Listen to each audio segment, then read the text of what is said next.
Hello, friends. In this short video, I would like to talk briefly about money and investments.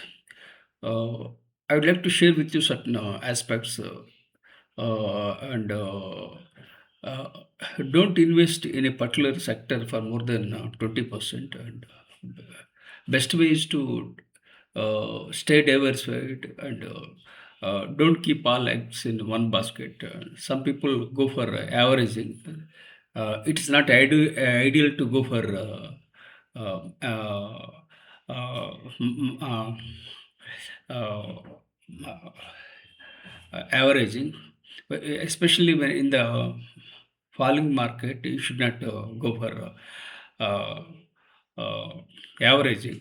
So what you have to do is you wait and watch for when the market is falling down and identify the patterns and check for a week to find out the patterns and emphasize fundamental analysis and technical analysis and look for cash flows and look whether the companies are debt free or not.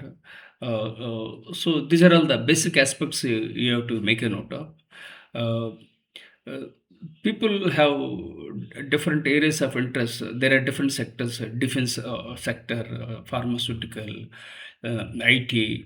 Currently, IT stocks have fallen down. Then again, they can bounce back, and we expect there is some correction in AI stocks. Uh, so you have to identify the sectors which are bullish and which is having a huge potential, and you should have a long view and long horizon. And the stock market is not a gambling. Many people think it's a gambling. I believe stock market is all about probability. It's all about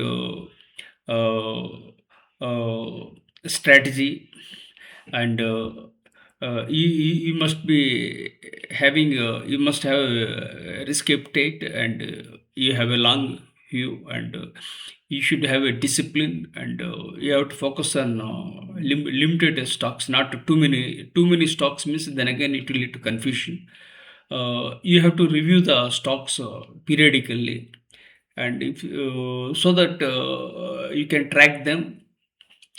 So apart from that, you can also do certain things like you can invest into index fund.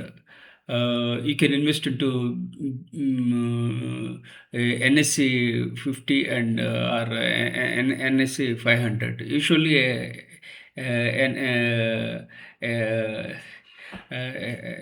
especially this Nifty 500 gives better returns than Nifty 50. So these are all the my personal perspectives. And apart from that, you can't time the market. You have to stay invested, and you should have a lot of patience. Patience is the key. Make investing boring, and there are different schools of thought whether you should go for a stock market investing or real estate or gold. What I feel is that you should have a diversified portfolio of equity, then gold, real estate. In India, usually people have gold and silver, and also some of the most of the people will have home. So this home can't be sold. There is an emotional attachment involved with home. So you should go for most of the people have their homes.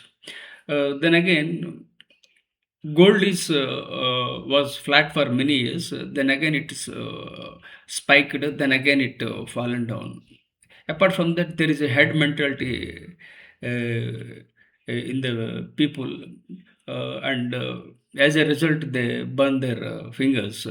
They lose money heavily. So avoid this head mentality and be logical and analytical, and be rational, not emotional, especially in money aspects. I'm very happy for this Gen Z, young people. They're very smart and brilliant, and they have financial literacy, unlike me, because I am 63. I didn't have that much of literacy and education. So these were the challenges. But the science people are very happy. They are tech savvy, and the age is in their side. Even if they lose money, then again they can bounce back. This is the advantage with the Gen Z. So I'm very happy for them. And apart from that, India's growth story is very intact. And average Indians, average Indians age is around 28. So we have a huge,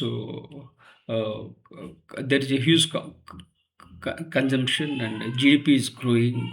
And what you have to do is that you have to get more than FD. Usually, FD gives very limited money, but if you want to park funds for time being, for short duration, you can put it to FD. Otherwise, you can go for equity. Then again, you have to beat inflation. Usually the inflation is around 5%. So keeping all these aspects in view, my personal perspective is that you can go for equity. Usually equities give around 15%. This large caps will give 12% CAGR. Mid caps will give around 15% CAGR, and small cap will give 18% CAGR, and micro caps can give more than that. It's not a template as such. This is my general perspective, and you have to do a lot of research, and you have to get the inner information, and you have to get the facts and figures, so that you can make calculated and cautious decisions in the stock market. So these are all my ideas and insights. And let me share with you my challenge that I had a brain stroke in the year of 2021. I survived because of my positive psychology. And please like, subscribe, and share with your networks. With gratitude.